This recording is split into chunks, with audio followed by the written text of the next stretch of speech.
The liquid hit her face before she heard him scream. Natalie Morgan thought she was coming home to her husband that October night. Instead, she was walking into an execution. 6 months pregnant, a third-grade teacher, a woman who believed in love and second chances. What she didn't know? Her husband had been planning this for 3 weeks. He'd bought the acid, researched prison sentences, taken out a life insurance policy with her name on it, $500,000 if she died. But Natalie didn't die. And the plastic surgeon who rebuilt her face, he was about to discover something impossible. A birthmark behind her ear, shaped like a crescent moon. The same birthmark his daughter had. The daughter who disappeared 26 years ago. This is a story about survival, about identity, about a woman who lost everything and found something she never knew existed. Her face, her truth, her father. Stay with me. Because what happens next will break your heart and put it back together again. The liquid hit her face before she heard him scream. Natalie Morgan had been reaching for the light switch when the world caught fire. 1 second, she was stepping through her front door after parent-teacher conferences, her hand instinctively moving to her 6-month pregnant belly. The next second, everything became pain. The kind of pain that erases thought, erases identity, erases everything except the biological imperative to survive. She opened her mouth to scream, but the sound stuck in her throat. The burning intensified. Her face felt like it was melting off her skull. She fell to her knees, hands moving toward her face, then stopping. Some animal instinct told her not to touch it. "Blake?" The word came out, strangled. "Blake, what did you do?" Her husband stood in the darkened kitchen, a bottle dangling from his right hand. In the dim light from the street lamp outside, she could see his face. He looked surprised, like he had not expected this result, like he had thrown water and gotten fire instead. "You ruined everything," he said. His voice was flat, empty. "You had to ask questions. You had to look at the accounts. You could not just leave it alone." Natalie tried to stand. Her legs would not cooperate. The burning spread across her cheeks, her forehead, her nose. She could smell something chemical, and underneath it, something worse. Flesh. Her baby kicked. Hard. The kick jolted her back into her body. She was not just Natalie anymore. She was also someone's mother. And mothers do not give up. She started crawling toward the door she had just entered. 5 feet away, might as well have been 5 miles. Every movement sent fresh waves of agony across her face. Behind her, Blake still stood frozen. He watched her crawl. He did not move to help. He did not move to stop her. He just watched. "Blake," she gasped. "Hospital. Please." He dropped the bottle. It shattered on the kitchen tile. Then he turned and walked toward the back door. She heard it open. Close. His car starting in the driveway. He was leaving her. Natalie reached the front door and pulled herself up using the door frame. Her vision was starting to blur. She could not tell if it was from tears or from the acid. She fumbled with the handle and stumbled onto the front porch. The October night air hit her face and she screamed. The sound that came out of her was not human. It was pure animal agony. The kind of sound that makes neighbors wake up and know something is terribly wrong. Mrs. Davidson from next door appeared on her own front porch in a bathrobe. The older woman took one look at Natalie and her hand flew to her mouth. "Oh my God! Oh my God, Natalie!" Mrs. Davidson was already dialing 911 as she ran across the yard. She was a retired nurse. She had seen bad things before. But the way her face went pale told Natalie everything she needed to know about how she looked. "Do not touch your face, honey," Mrs. Davidson said, her voice shaking but professional. "Keep your hands down. Help is coming." Natalie's legs gave out. She sat heavily on her porch steps, one hand moving automatically to her belly. The baby kicked again. 1, 2, 3 kicks. Still alive. Still there. Still fighting. "My baby," Natalie whispered. "Please, my baby." "The baby's going to be fine," Mrs. Davidson said with more confidence than her eyes showed. She was speaking into her phone now. "I need an ambulance at 1234 Maple Street. Chemical burn, possible acid attack. Victim is conscious and 6 months pregnant." "Yes, pregnant. We need obstetrics standing by. Hurry." Natalie heard sirens in the distance, getting closer. Her face felt like it was still burning, even though the acid had stopped spreading.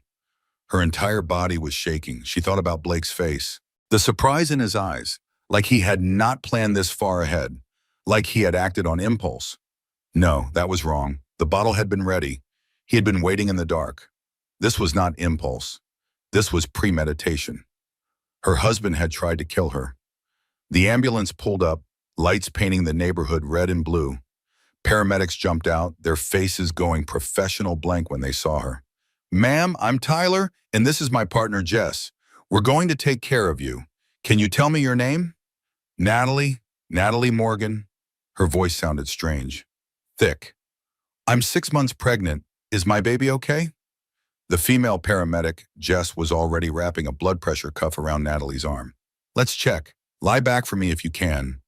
They eased her onto the stretcher. Jess lifted Natalie's shirt and placed a fetal Doppler on her belly. The sound of rapid heartbeats filled the air. Thump, thump, thump, thump. Fast but steady. "Baby's heartbeat is strong," Jess said. 150 beats per minute. That's perfect." Natalie started crying. The tears burned in the acid wounds, but she could not stop them. "Thank God. Thank God." Tyler was examining at her face without touching it. "Ma'am, can you tell me what happened?" "My husband." The words felt like broken glass in her throat. "He threw acid on my face." The paramedics exchanged a look. Tyler's jaw tightened. Jess's hands gentled as she started an IV line. "Where is your husband now?" Tyler asked. "He left. He drove away." "Okay, we've got you now.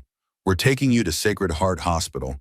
They have the best burn unit in the state and a level 1 trauma center for you and your baby." They loaded her into the ambulance. Mrs. Davidson climbed in behind them. "I'm coming with her," the older woman said in a voice that brooked no argument. "She should not be alone." As the ambulance pulled away, Natalie kept one hand on her belly. The baby kicked steadily beneath her palm. 1, 2, 3, 4, 5. She counted each kick like a prayer. Each one meant her daughter was still fighting, still alive, still here. If her baby could fight, so could she. The ride to the hospital took 12 minutes. Natalie knew because she counted every second between contractions of pain. The paramedics kept talking to her, keeping her conscious, keeping her present. "What do you do for work, Natalie?" Jess asked. "I teach, 3rd grade, Washington Elementary." "That's wonderful. What's your favorite thing about teaching?" Natalie knew what Jess was doing, keeping her mind engaged, keeping her from going into shock. She played along. "The moment when something clicks," she said. "When a kid who has been struggling suddenly gets it. Their whole face lights up. I bet you're a great teacher." "I try." The ambulance pulled into the hospital bay. The doors flew open and Natalie was wheeled into a trauma room that was already set up and waiting. Nurses swarmed around her. Doctors appeared, everyone moving with practiced efficiency. A tall man in scrubs stepped forward. He had silver hair and kind eyes behind wire-rimmed glasses. He looked at Natalie's face with a clinical assessment that somehow felt gentle. "Hello, Natalie. I'm Dr. James Sinclair. I'm a plastic surgeon specializing in facial trauma reconstruction. I'm going to be taking care of you tonight. Can you tell me on a scale of 1 to 10 how much pain you're in?" 15, Natalie said. "Okay, we're going to give you something for that right now, but first I need to examine the burns and make sure the baby is stable. Is that all right?" Natalie nodded. Dr. Sinclair bent close, examining her face from multiple angles. His expression never changed, but she saw something flicker in his eyes. Concern. Maybe anger at whoever had done this. "The acid has caused 2nd and 3rd degree burns across approximately 60% of your facial surface area," he said quietly. "Your eyes appear intact. Your airway is not compromised. These are both very good signs." "My baby?" Natalie asked. An obstetrician appeared on her other side. "I'm Dr. Patricia Hayes. Let's check on your little one." Dr. Hayes performed a quick ultrasound. The baby appeared on the screen, moving normally, heartbeat strong. "Your daughter looks perfect," Dr. Hayes said. "No signs of distress." "Daughter?" Natalie felt her chest tighten. "It's a girl? You didn't know?" "I wanted to be surprised." Natalie started crying again. "I wanted to wait. Mrs. Davidson squeezed her hand. You're having a girl, sweetheart, and she's going to be just fine. Dr. Sinclair stepped back into Natalie's line of sight.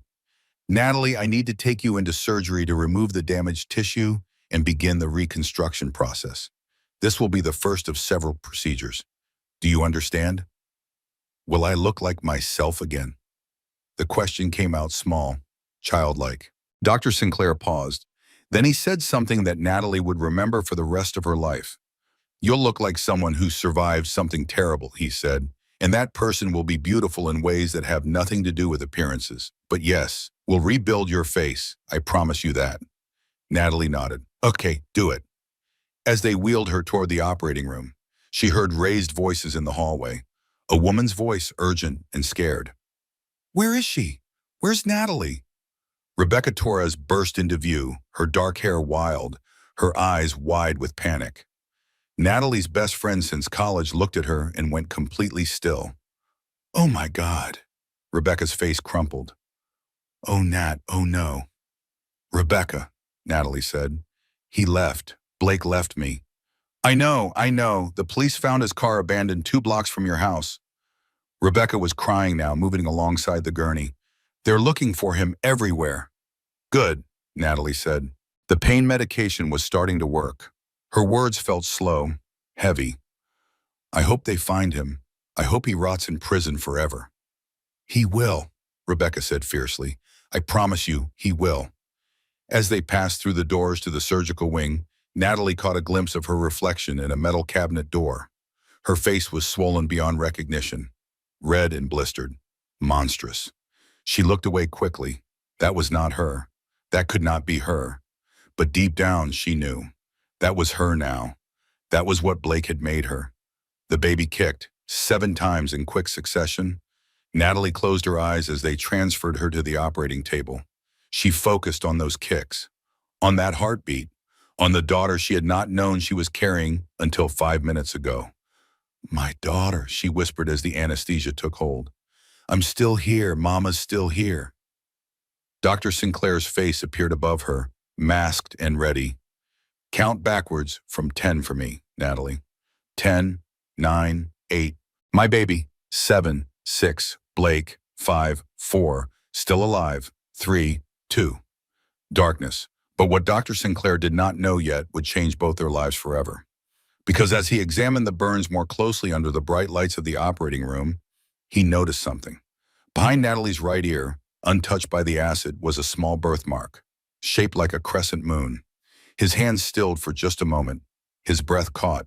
He had seen that birthmark before, on a 3-year-old girl who had disappeared 26 years ago, on his daughter.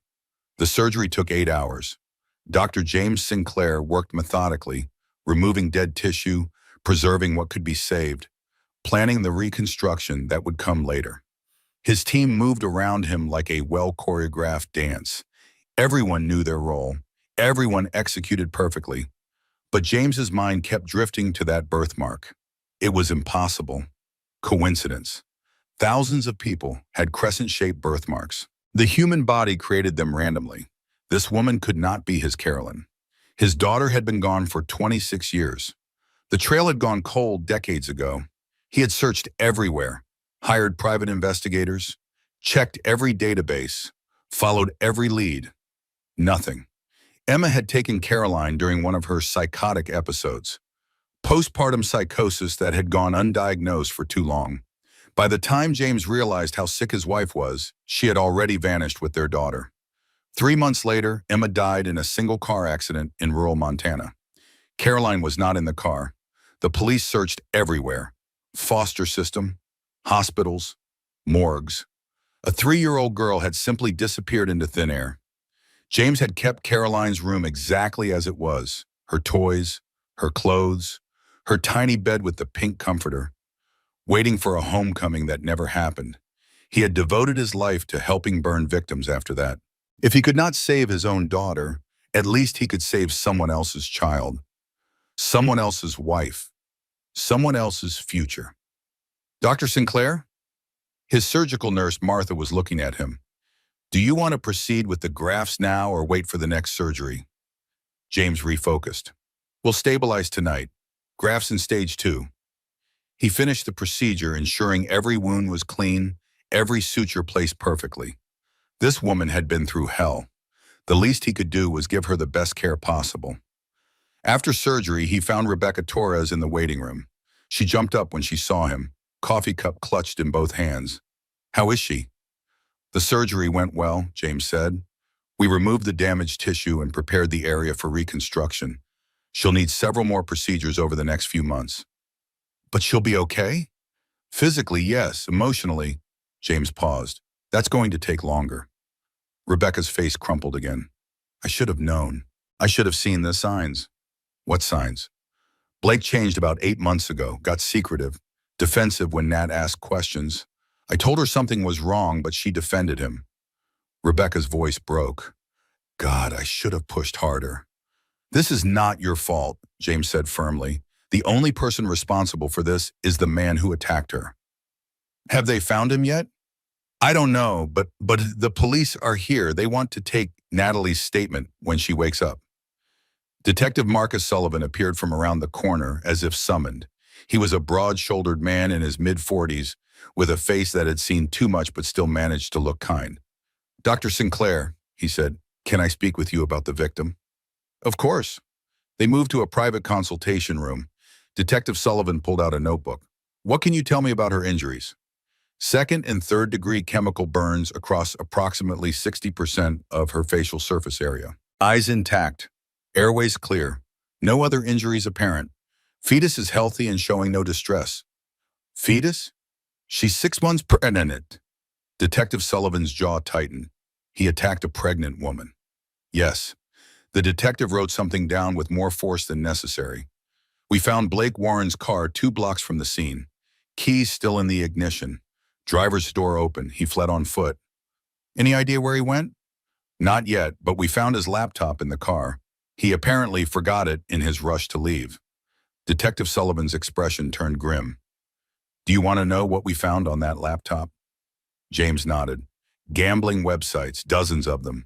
Chat logs with loan sharks. He owed $60,000. James felt his stomach drop. "Did Natalie know?" "According to her bank statements, their joint savings account was empty 3 weeks ago. Every penny, and he took out a second mortgage on their house without her knowledge, forged her signature. That's fraud. That's the least of his problems. We also found text messages." The detective pulled out his phone and read aloud. "From a woman named Vanessa Cole. She works at the same financial consulting firm as Blake. The messages go back 8 months. They're having an affair." 8 months. Natalie's entire pregnancy. "Does Natalie know?" James asked. "We'll have to tell her when she wakes up." James thought about the woman on his operating table. Disfigured, pregnant, financially ruined, and now she would learn her husband had been cheating on her the entire time. How much could one person take? "I want to be there when you tell her," he said. "Oui, say." James hesitated. Then he said, "Because nobody should hear news like that alone." Detective Sullivan studied him for a moment. Then he nodded.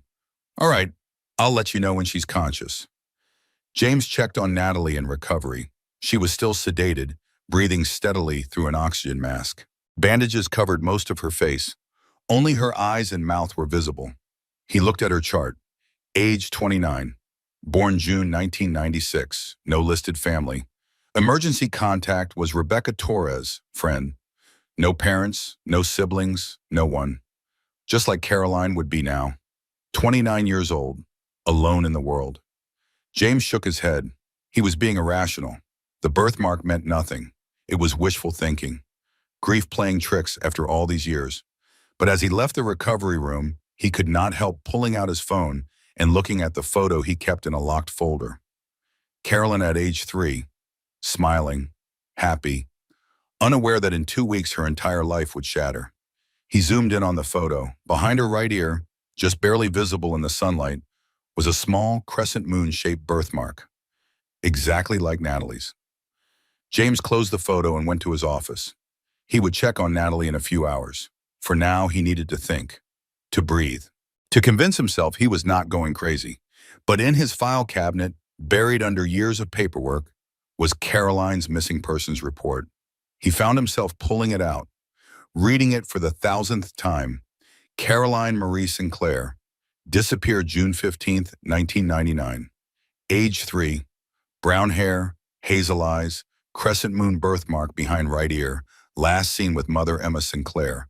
Mother later found deceased in car accident. Child never recovered. Presumed dead after 5 years, case closed. But James had never closed the case in his heart. He had searched for 15 years before finally accepting she was gone. Not dead, just gone. Somewhere into the system. Lost in the shuffle. A Jane Doe who aged out of foster care without ever knowing who she really was. He looked at Natalie's intake form again. Foster care background. No memory of biological parents. Aged out at 18? No, it was impossible. Thousands of girls matched that description. The birthmark was a coincidence. He was seeing patterns where none existed. But what if? James put the file away and returned to the recovery room. Natalie was starting to stir. Her eyes fluttered open, unfocused and confused. Natalie, he said gently, I'm Dr. Sinclair. You're in the hospital. You had surgery. Do you remember what happened? Her eyes found his face. For a moment they were blank. Then memory returned and her whole body tensed. Blake, she whispered. He threw acid. Yes, but you're safe now. The surgery went well. My baby? Your daughter is perfectly healthy. Tears leaked from the corners of her eyes. Daughter, I have a daughter. You do. Natalie's hand moved to her face, but James caught it gently. Don't touch yet. The wounds need to heal. How bad? James paused. Then he decided she deserved honesty. Significant damage, but repairable. We'll do this in stages. Today we stabilized. Next week we start reconstruction. Will I be me again? Such a simple question. Such a complicated answer. You'll always be you, James said. Your face might change, but you are more than your face. Natalie closed her eyes. Easy for you to say.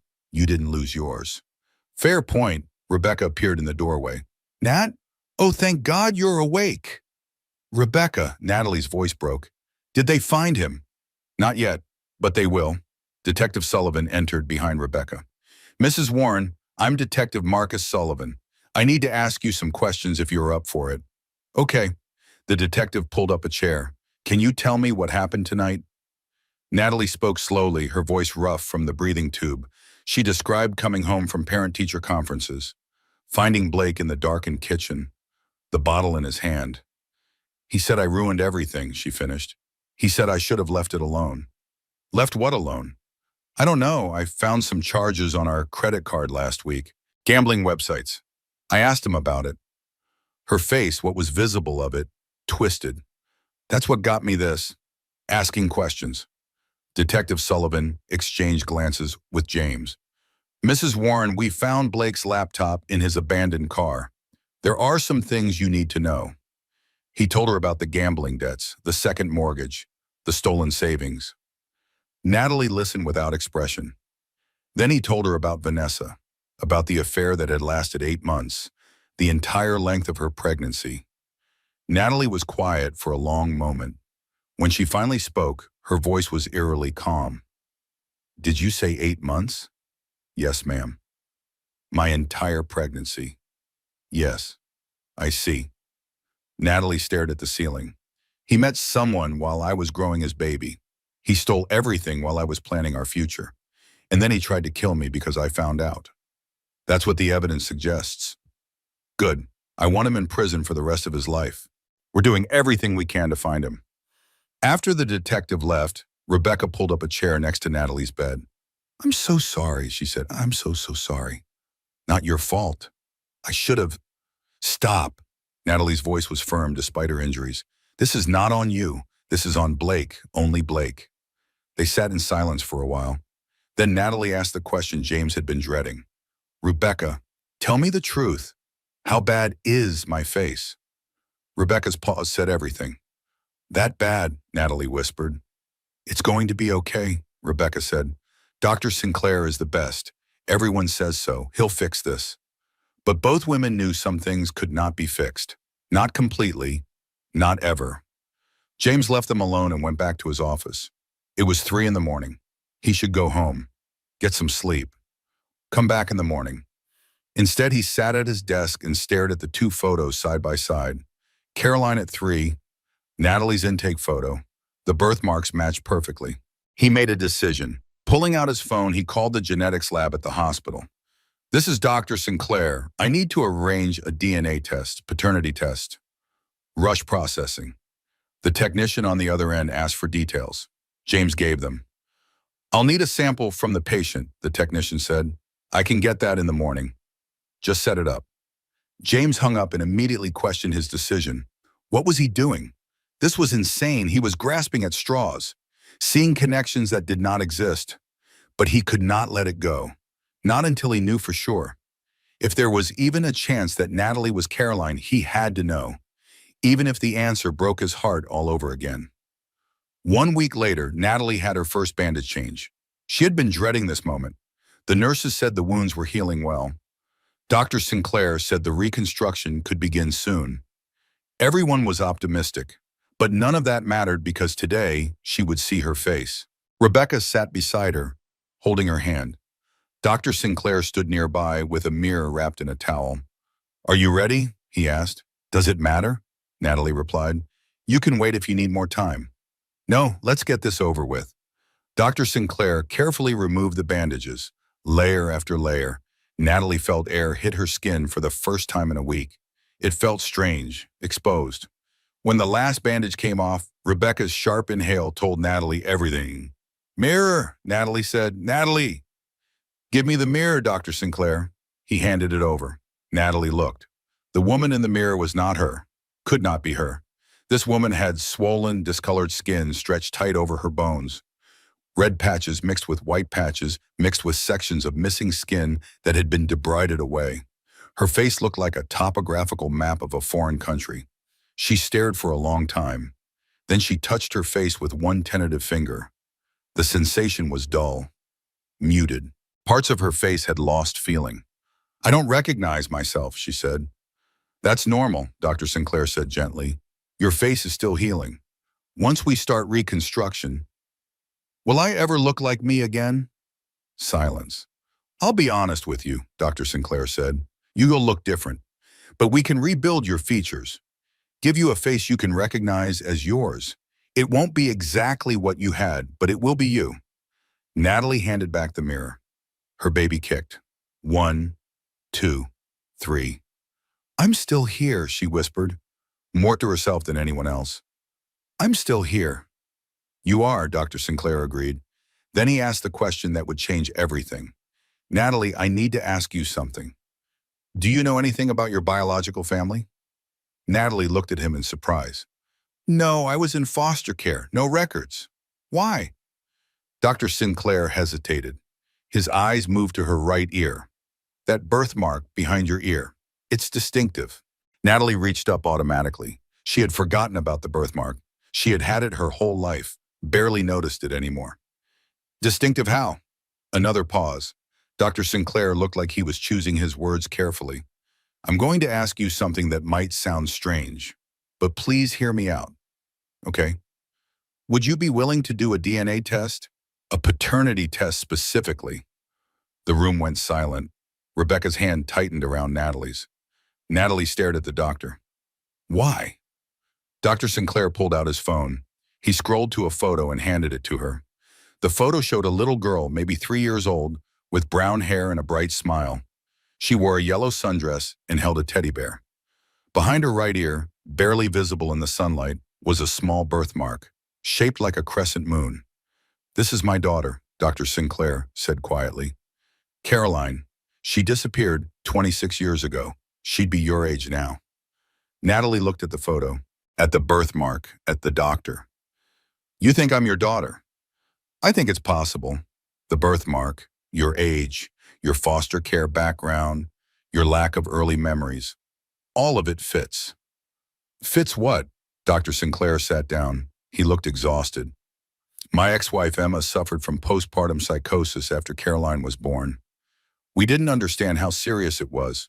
One day she just took Caroline and disappeared. We searched everywhere. 3 months later, Emma died in a car accident in Montana. Caroline wasn't in the car. The police looked for her foster system. Hospitals? Nothing. He paused.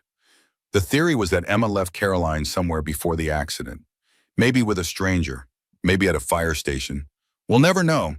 But a 3-year-old girl was placed into foster care in Montana around that time, listed as a Jane Doe. No one ever connected her to Caroline. Natalie felt like the floor was tilting. Montana? Yes. Does that mean something? My first memory is being in a foster home in Billings. I was maybe 3 or 4. I don't remember anything before that. Rebecca's hand was trembling now. Nat, oh my God, Nat. How would we know for sure? Natalie asked. DNA test, paternity test. If you're Caroline, it'll be definitive. Natalie looked at the photo again, at the little girl who might be her, at the teddy bear she did not remember, at the smile that felt like it belonged to someone else. What if I'm not? Then I've made a fool of myself and I apologize for putting you through this. What if I am? Dr. Sinclair's voice broke slightly. Then I've found my daughter after 26 years. Natalie handed back the phone. Her mind was spinning. Her face hurt. Her baby was kicking. And now this. Okay, she said. Do the test. Are you sure? Why not? This week can't get any stranger. Dr. Sinclair smiled slightly. It was the first time Natalie had seen him smile. I'll arrange it this afternoon. After he left, Rebecca turned to Natalie with wide eyes. What if it's true, she whispered. Then I had a father this whole time, and I didn't know.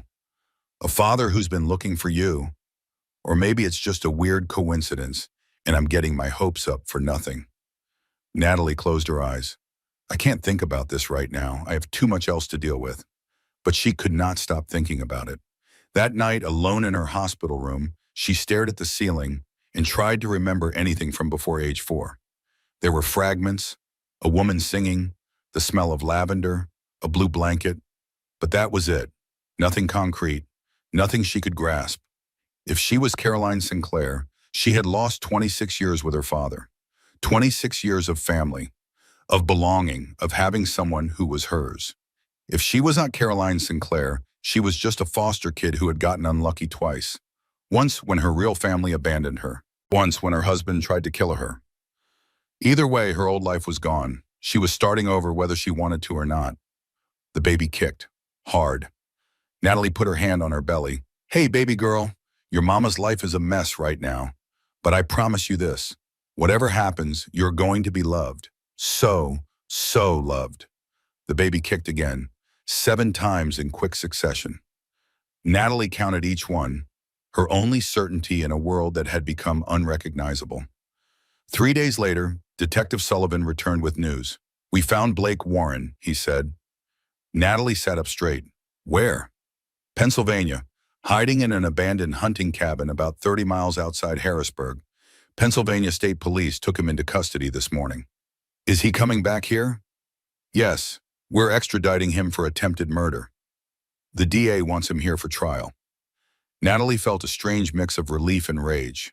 Relief that he was caught. Rage that he had run in the first place. Did he say anything? Detective Sullivan's expression darkened. He did, but you're not going to like it. Tell me anyway. He claims you were controlling, that you made his life miserable, that he just snapped. Natalie laughed. It came out bitter. Of course he did. There's more. Blake's mistress, Vanessa Cole, contacted us. She wants to make a statement. Why? She says she didn't know about the attack, that Blake lied to her about everything. She wants to cooperate with the investigation. She slept with my husband while I was pregnant, and now she wants absolution? She wants to help put him away. Natalie considered this. Then she said, fine. Let her testify. The more evidence, the better. Detective Sullivan nodded. We also found something disturbing on Blake's computer. He purchased the acid 3 weeks before the attack. He searched prison sentence acid attack multiple times. This wasn't a moment of passion. He planned this. 3 weeks. He had spent 3 weeks planning to disfigure her. Natalie's hand moved to her face, touching the bandages. He wanted to destroy me. Yes. He wanted me gone so he could start over with her. That's what it looks like. Natalie was quiet for a long moment. Then she asked, Do you have daughters, Detective Sullivan? 3 of them. Then you understand why I need to see this through, why I need him in prison for the rest of his life. I understand completely. After he left, Grace Holloway, the hospital social worker, arrived with a stack of paperwork. Natalie, we need to discuss your finances. I don't have any. Blake took everything. I know, but there's more. Grace's face was sympathetic. Blake took out a second mortgage on your house. He forged your signature. The bank is foreclosing. Natalie felt the air leave her lungs. What? You're going to lose the house. I'm sorry. Where am I supposed to go? That's what I'm here to help you figure out. There are resources for domestic violence victims, emergency housing, financial assistance. I'm a teacher. I have income. Your salary has been garnished for debts Blake created in your name. Credit cards he maxed out. Loans he took. He stole your identity along with everything else. Natalie stared at Grace. 6 months pregnant, disfigured, financially ruined, homeless. I can't do this, she whispered. I can't survive this. Grace sat down beside her. Yes, you can. It doesn't feel like it right now, but you're stronger than you think. How can you possibly know that? Because you're still here. He tried to kill you and you crawled to that door. You protected your baby. You survived. That takes incredible strength. The baby kicked. Natalie counted, 1 through 10. I don't feel strong. Strength isn't a feeling, it's a choice, and you're choosing to keep going. That's enough. After Grace left with a plan for emergency housing assistance, Natalie sat alone in the darkened hospital room. It was 2 in the morning. The baby was restless, kicking constantly. Natalie could not sleep. She organized her bedside table, moved the water pitcher to the center, lined up the tissue box perpendicular to it, arranged her phone charger in a perfect coil. If she could control this tiny space, maybe the chaos would not drown her. It did not work, but she kept trying anyway. Rebecca found her the next morning, the bedside table rearranged 6 different ways, Natalie staring at it with exhausted eyes. Nat, did you sleep at all? No. Want to talk about it? I lost everything, Beck. My face, my house, my savings, my marriage. Everything. You didn't lose your baby. Not yet. But what kind of mother am I going to be? I can't even look at myself with it wanting to throw up. How is my daughter going to look at me? Rebecca grabbed both Natalie's hands. Listen to me. Your daughter is going to see a survivor, a fighter, a woman who refused to die. That's her mother. Or she'll see a monster. Stop. Stop right now. Rebecca's voice was fierce. Blake did this, not you. He's the monster. You're the victim who became a survivor. Natalie wanted to believe her, but late at night, alone in the dark, all she could think about was that face in the mirror. Unrecognizable, ruined, gone. 3 days later, Dr. Sinclair requested a private meeting. He brought a genetics counselor and a hospital administrator. Protocol, he explained, for situations like this. Natalie knew what it meant. The DNA results were back. Her hands started shaking before he even opened the envelope. Dr. Sinclair sat across from her. His hands were shaking too. Natalie, he said quietly, the results are conclusive. 99.99% probability. Silence. You're my daughter. You're Caroline. The room tilted. Natalie gripped the armrests of her chair. Say that again. You're my daughter. I've found you. After 26 years, I've found you. Natalie stared at him, at this man who was suddenly her father, at the stranger who had been searching for her while she bounced through 6 foster homes, while she aged out at 18, while she put herself through college, while she married Blake, while she nearly died. I had a father this whole time? Her voice rose. Where were you? Dr. Sinclair flinched, looking in all the wrong places. Your mother used fake names when she ran. By the time we found her body, the trail was cold. You'd been placed under a different name. Jane Doe turned Morgan when you were adopted by the state. I was never adopted. I aged out. I know. I'm so sorry. The system failed you. I failed you. Yes, you did. The words hung in the air. Harsh. True. I searched for 15 years, Dr. Sinclair said. His voice was thick. Private investigators. Every database. Every lead. I never stopped looking. But the trail was dead. I thought you were dead. I wasn't dead. I was right here, growing up alone, wondering why nobody wanted me. I wanted you. God, Caroline, I wanted you every single day. Don't call me that. Natalie stood up. My name is Natalie. I don't know anyone named Caroline. She walked to the window. Her baby kicked. She counted, 1 through 15. Behind her, she heard Dr. Sinclair stand. I understand if you're angry, he said. You have every right to be. But Natalie, you're my daughter. And your baby is my granddaughter. That means something. It has to mean something. Natalie turned around. My baby needs a grandfather, but I need time to process having a father. Take all the time you need. I've waited 26 years. I can wait longer. Can you? Because you found me in the worst moment of my life. I'm disfigured, pregnant, terrified, and now you're telling me my entire identity is a lie. Your identity isn't a lie. You're still you. You're just also my daughter. Natalie laughed. It came out broken. I don't know who I am anymore. I look in the mirror and I don't see me. I look at my past and it all feels fake. Everything I thought I knew is gone. Not everything. Your strength is real. Your survival is real. Your baby is real. Is that supposed to make me feel better? No, but it's true. They stood there, father and daughter, strangers connected by DNA and tragedy. Finally, Natalie said, I need you to leave now. Dr. Sinclair nodded. I'll go, but Natalie, I'm not going anywhere. Even if you never call me Dad, even if you never forgive me, I'm staying. I'm here. After he left, Natalie broke down. She cried until she threw up, screamed into her pillow, looked at her destroyed face in the mirror, and hated everything about her life. The baby kicked through all of it, constant, steady, refusing to let Natalie forget that she had someone depending on her. Eventually, Natalie calmed down enough to breathe. She touched her belly. I'm sorry, baby girl. Your mama's a mess, but I promise I'm going to get it together. Somehow. The baby kicked 7 more times. Natalie counted each one and started planning her future. Because even if everything else was gone, she still had this. Her daughter, her reason to keep fighting. And maybe, eventually, a father who had never stopped looking. 2 weeks after the DNA revelation, Natalie finally let Dr. Sinclair back into her room. He entered carefully, like approaching a wounded animal, which Natalie supposed was accurate. Thank you for seeing me, he said.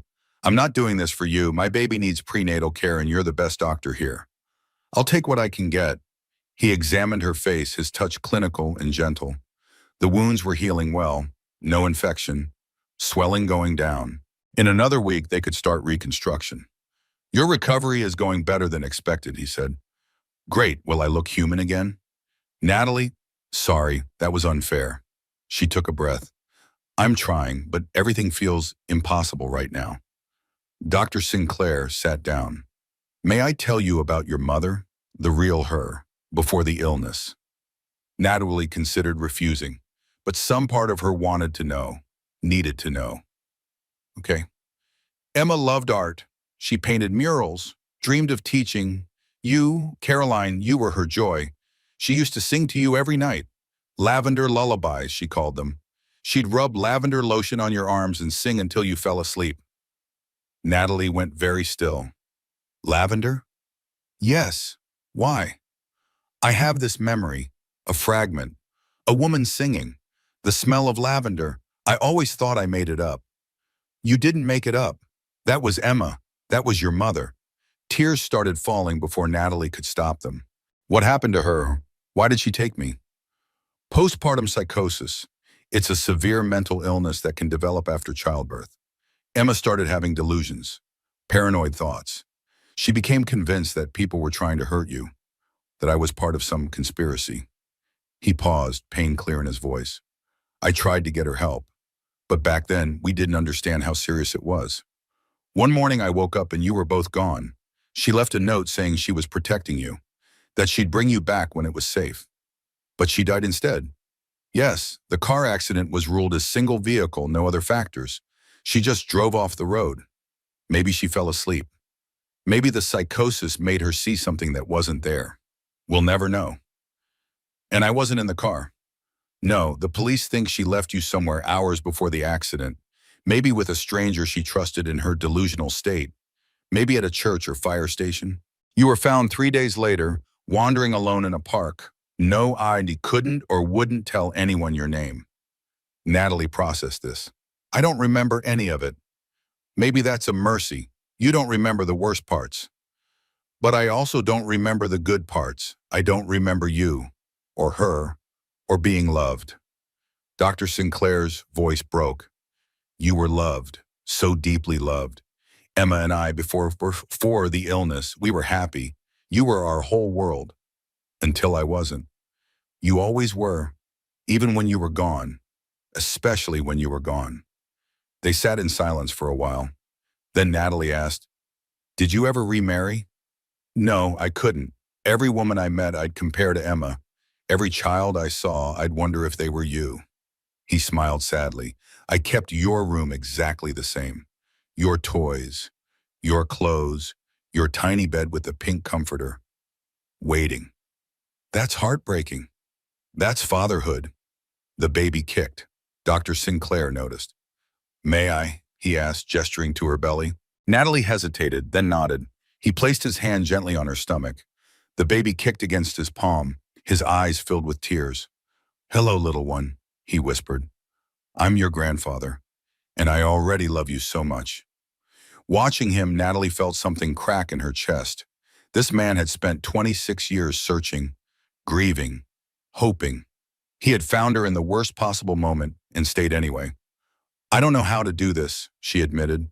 I don't know how to have a father. I don't know how to be a father to a grown daughter, so we'll figure it out together. I'm still angry. You have every right to be. And I'm scared of everything, of Blake's trial, of being a mother, of whether my daughter will be afraid of my face. Your daughter will know your voice, your touch, your love. That's what matters. Natalie wanted to believe him, but the fear lived in her bones now, constant and heavy. That night, she asked a nurse for a mirror. The nurse hesitated, but brought one. Natalie looked at herself, really looked. Her face was still swollen and discolored, but she could see the shape of it now. The reconstruction would start next week.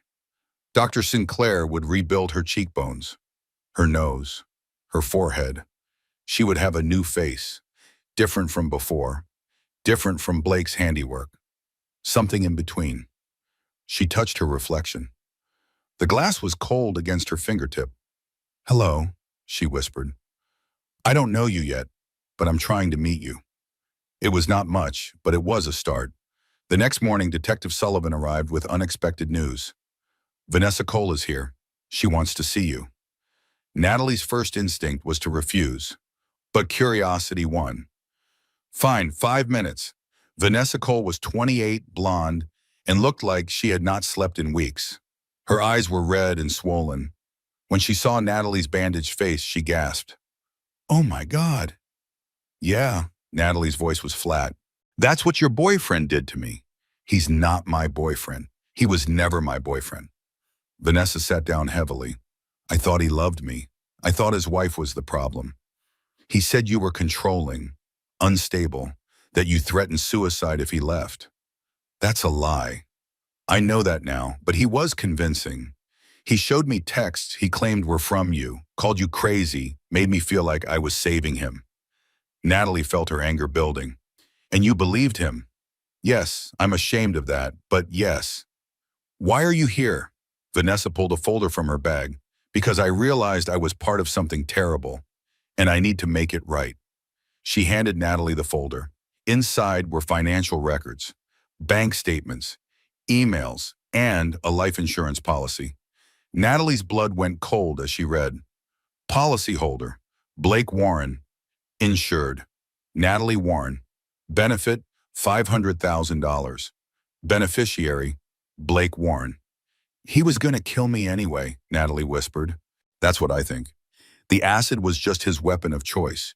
If you died from the attack, he'd get $500,000. Vanessa's voice shook, and I gave him the name of a chemical supply warehouse when he said he needed industrial strength cleaners for his office. You didn't know.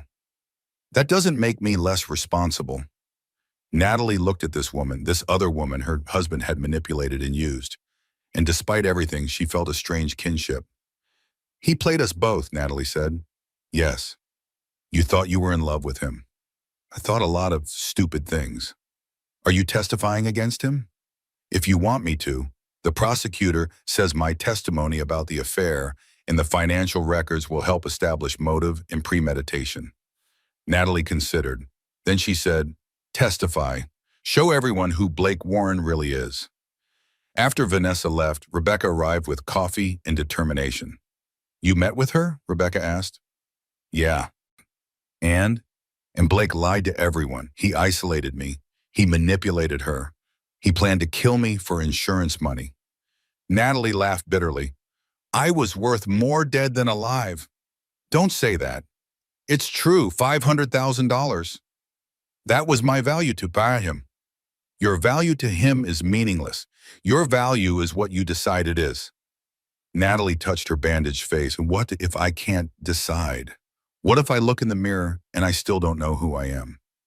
Then I'll remind you every day. You're Natalie. You're a teacher. You're going to be an amazing mother. You're my best friend. You're a survivor. And apparently you're also Caroline Sinclair. I don't know how to be all those people. One day at a time, one breath at a time. The baby kicked. Natalie counted 1 through 20. She's active today, Rebecca said. She's always active. I think she knows things are chaotic out here. Have you thought about names? Not yet. I can't think about that until I know we're both going to be okay. You're going to be okay. How can you possibly know that? Rebecca grabbed Natalie's hand. Because I've known you for 10 years and you've never given up on anything. Not college, not your teaching career, not your students, and you're not giving up now. Natalie wanted to believe her, but belief felt like too much effort. That night, alone again, Natalie found herself thinking about Caroline, the little girl in the yellow sundress, the one who was loved and then lost. She had been that little girl. She just did not remember. What would her life have been like if Emma had not gotten sick? If Dr. Sinclair had found her? If she had grown up with a father who loved her? Different. Completely different.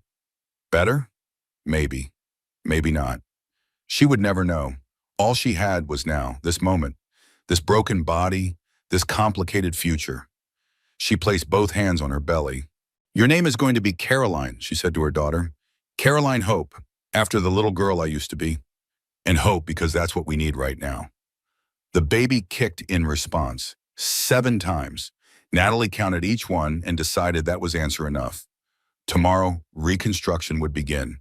Dr. Sinclair would start rebuilding her face.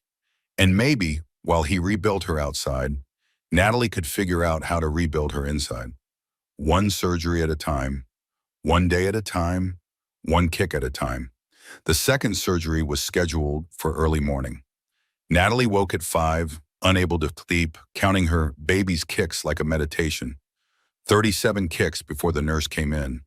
Each one a reminder that life continued even when everything fell apart.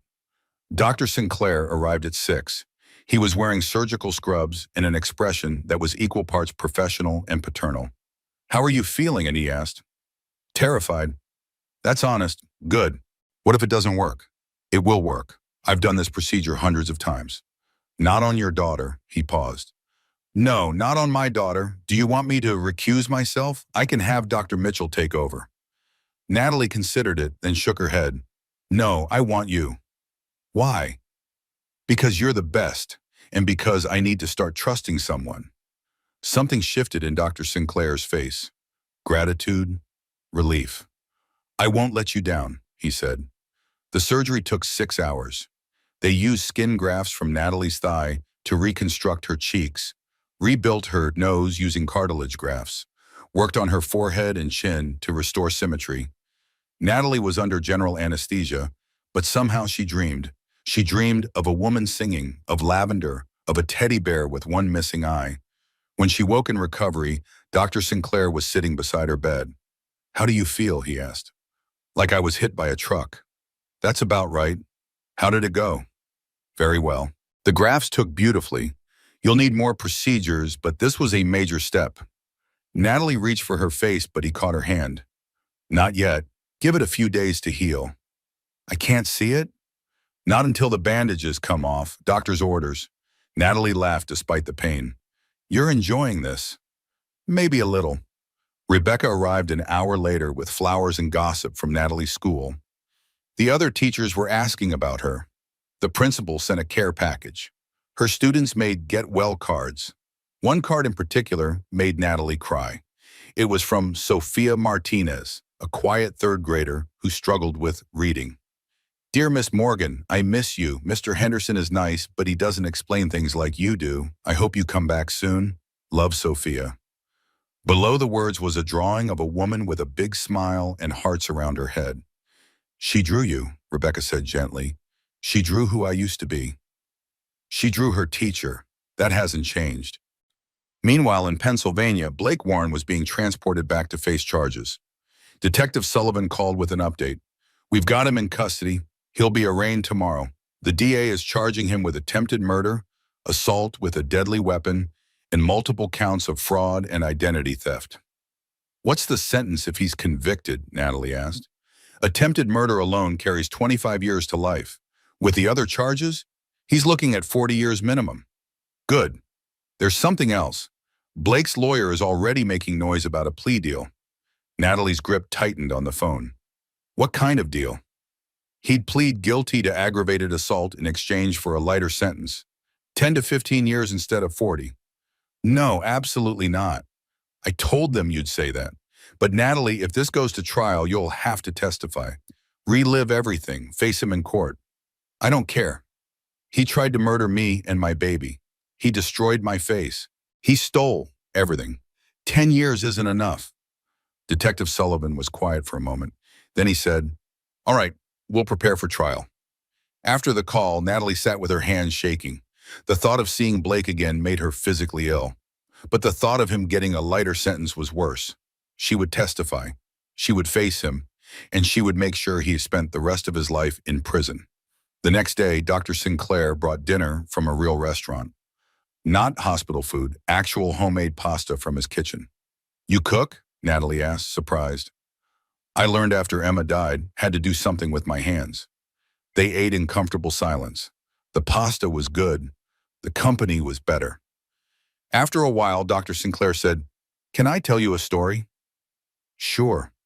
When you were 2, you went through a phase where you only wanted to wear your red rain boots.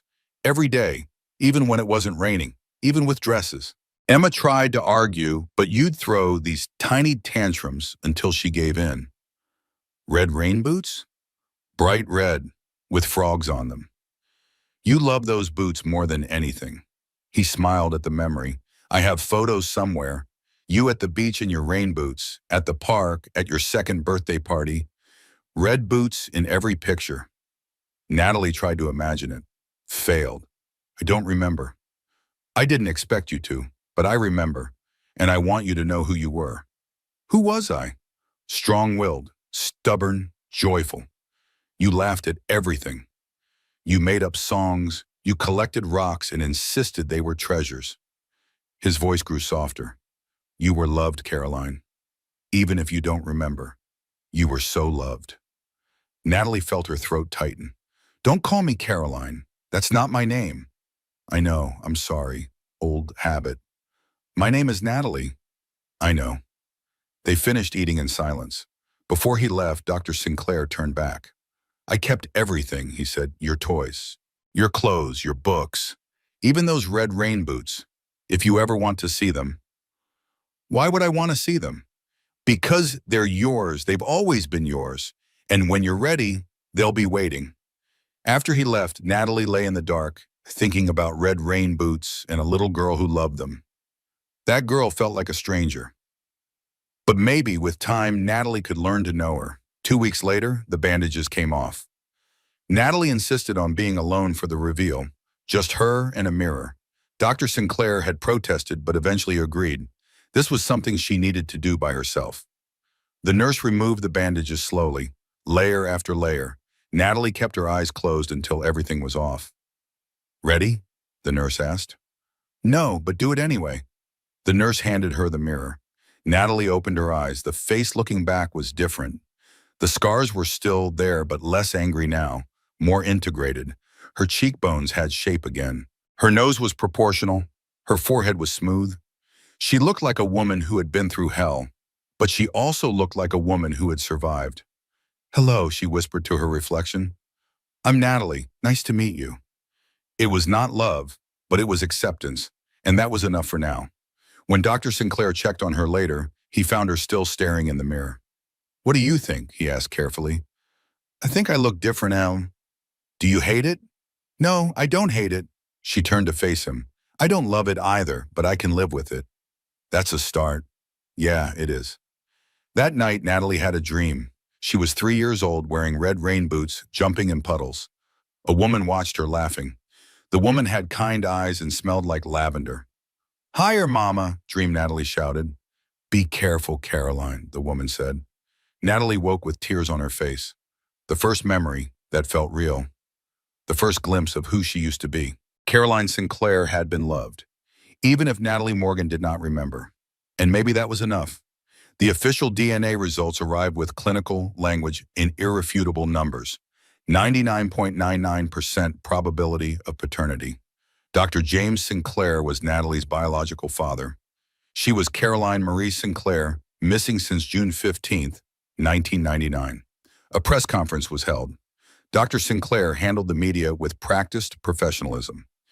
Yes, his daughter had been found after 26 years. No, he would not discuss her current medical situation. Yes, it was a miracle. No, there would be no further comments.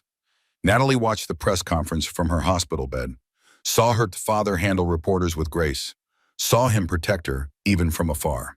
He's good at this, Rebecca said, sitting beside her. He's had practice. He's a surgeon. Surgeons are good at controlling situations. Are you okay with all this publicity? I don't have a choice. You always have a choice.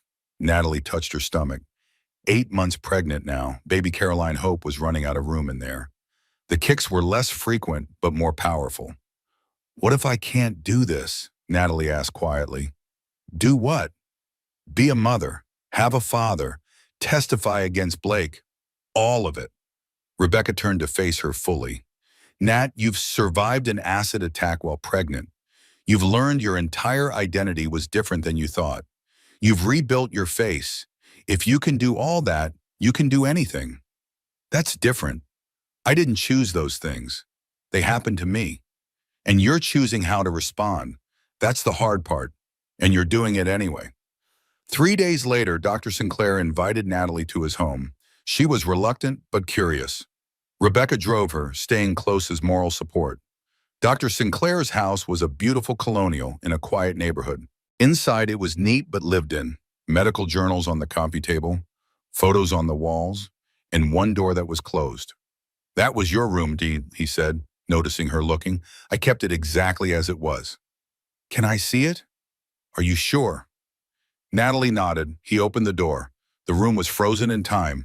A toddler bed with a pink comforter, toys on shelves, books stacked neatly, and on the dresser, a pair of bright red rain boots with frogs on them. Natalie stepped inside slowly, touched the bed, the toys, the boots. I lived here, she said, for 3 years. This was your whole world. Natalie picked up the red boots. They were tiny, size 6 toddler. She tried to imagine her feet fitting inside them. I don't remember, she said.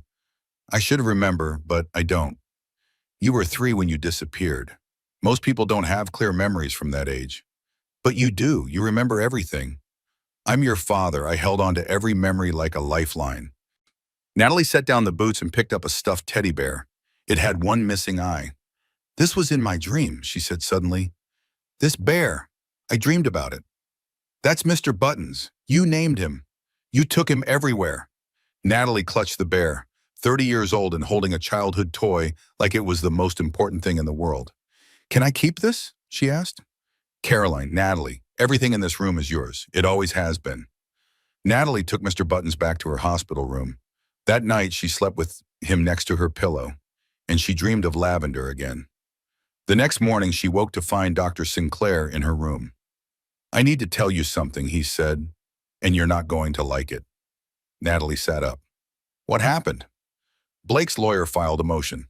He wants to delay the trial, citing pretrial publicity. He claims his client can't get a fair trial because of the media attention around our reunion. That's not fair. No, it's not. The prosecutor is fighting it, but it might mean waiting longer for justice. Natalie felt her anger rising. He gets to sit in jail comfortably while I deal with all this? He's not comfortable, trust me. County jail isn't pleasant.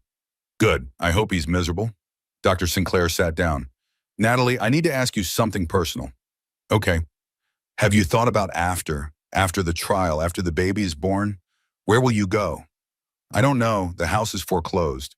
I'm staying in emergency domestic violence housing once I'm discharged. I have a better idea.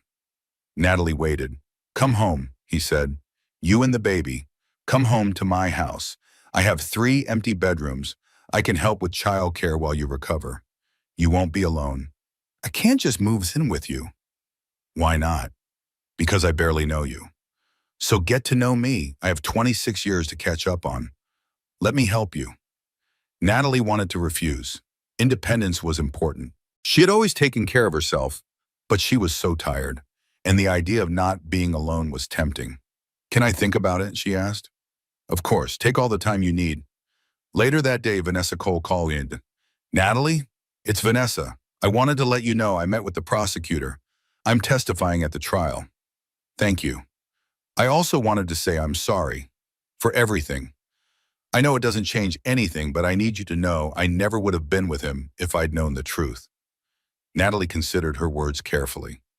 He lied to both of us. He's good at lying. He is, and I fell for every word. Vanessa paused. How are you doing?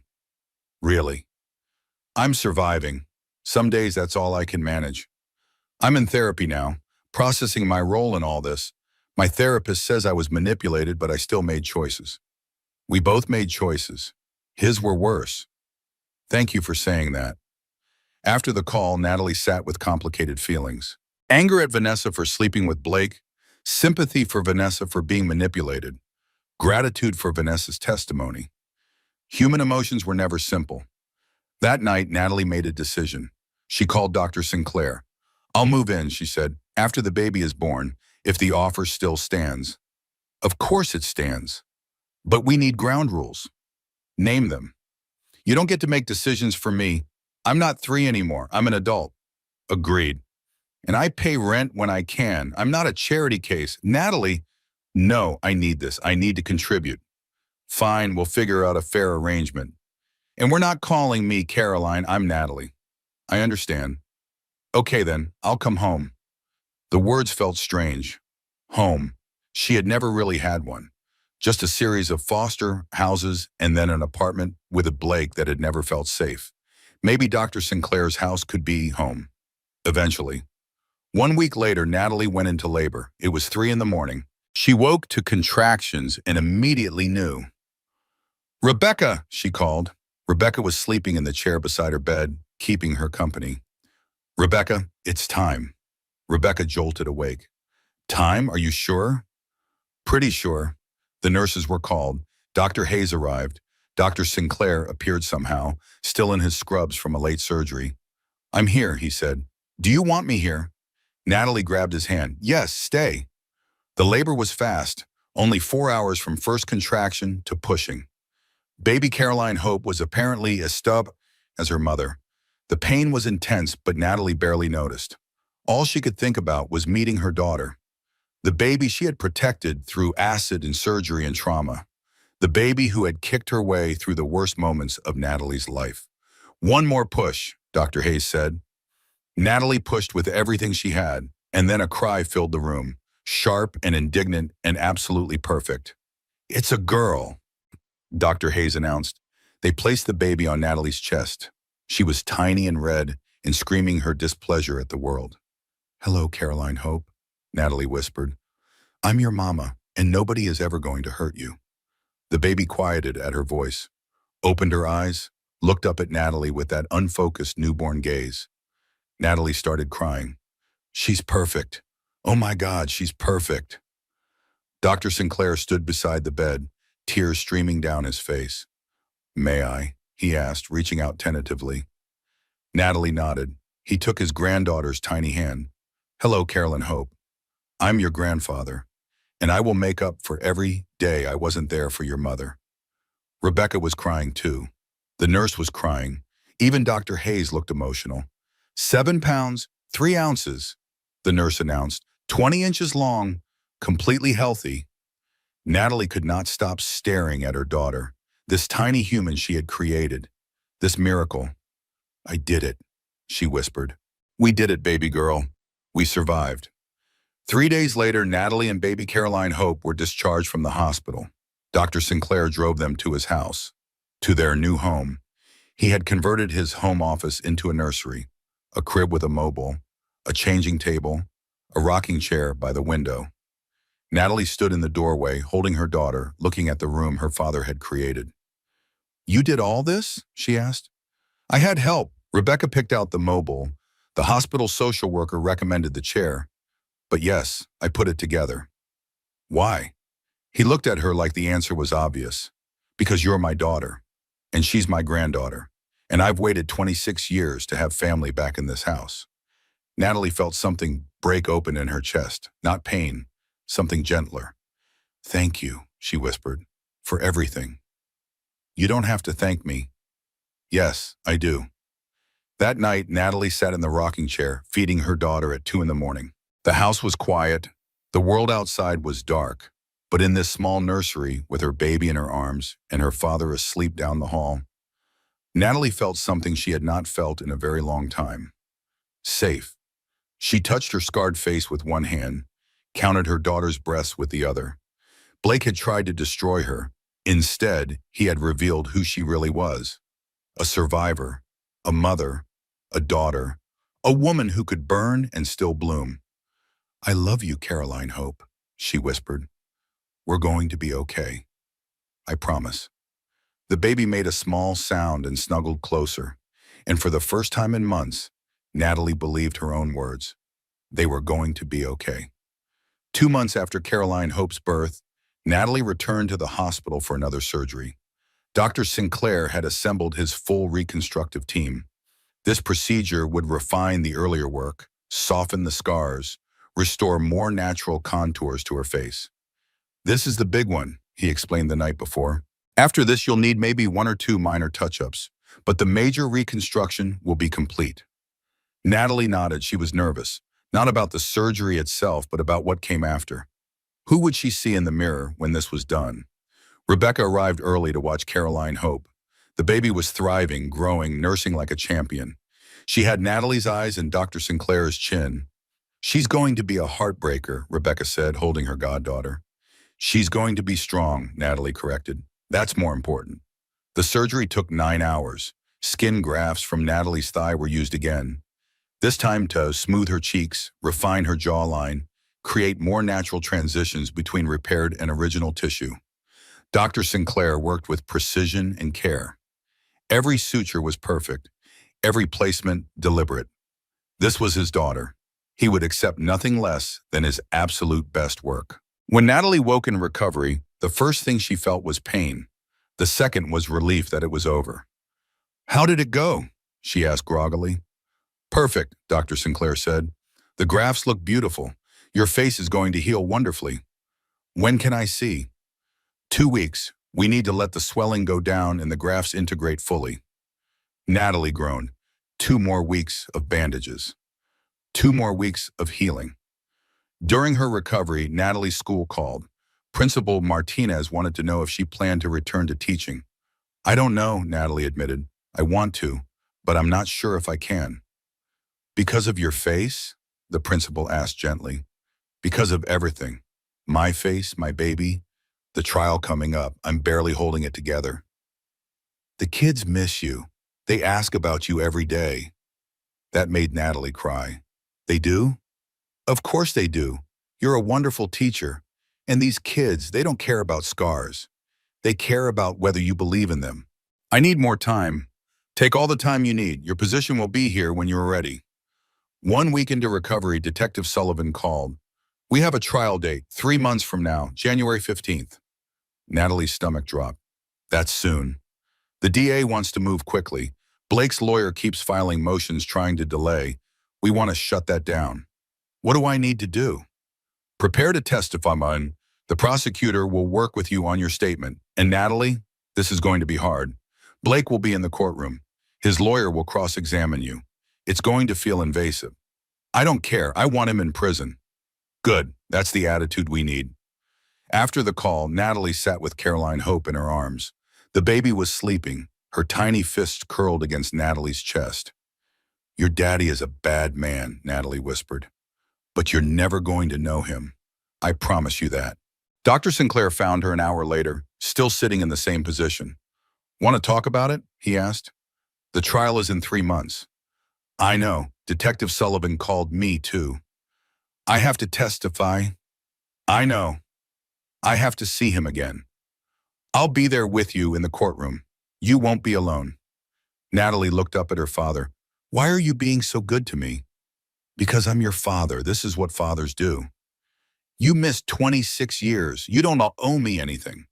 I owe you everything. 26 years of birthday parties, school plays, teaching you to drive, helping with homework, walking you down the aisle. His voice cracked. I missed all of it.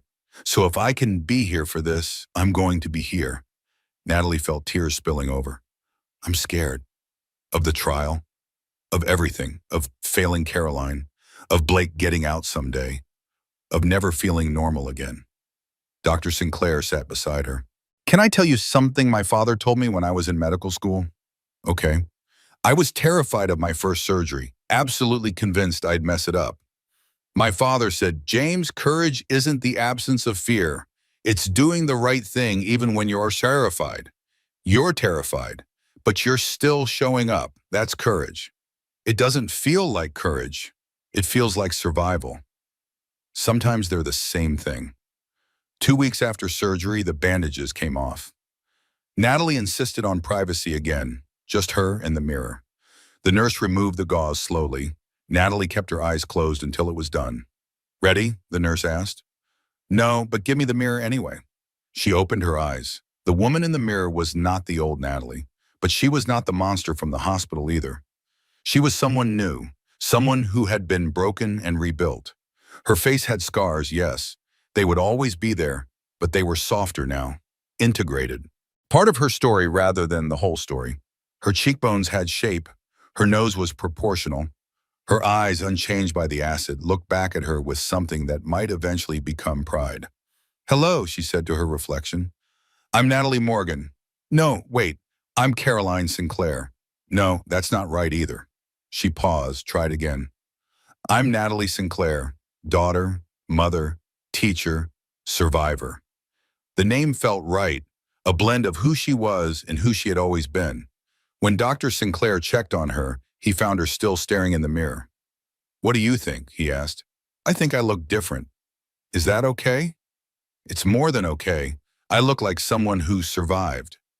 She turned to face him. I look like me. Dr. Sinclair's eyes filled with tears. You do. You look exactly like you. That night, Natalie requested a meeting with the prosecutor.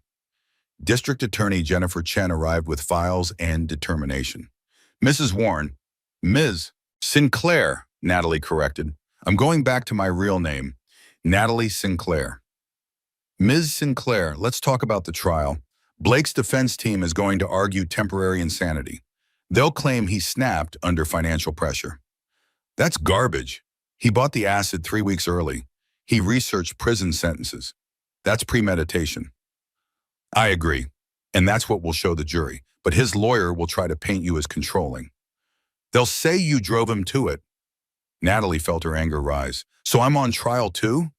That's how defense works. They attack the victim to excuse the perpetrator. I need you prepared for that. Tell me what to do. They practiced for hours, question after question.